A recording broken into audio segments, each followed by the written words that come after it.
ជំរាបសួរបងប្អូនទាំងអស់នាងខ្ញុំផាណែតថ្ងៃនេះមានប្រធានបទមួយមកចែករំលែកជូនបងប្អូនស្ដីពី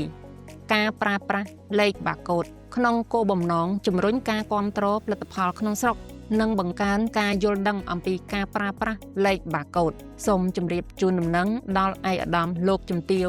លោកអ្នកអង្គញាលោកស្រីជាម្ចាស់ក្រុមហ៊ុនសហគ្រាសសិប្បករពាណិជ្ជករអាជីវករនិងសាធារណជនមេត្តាជ្រាបថា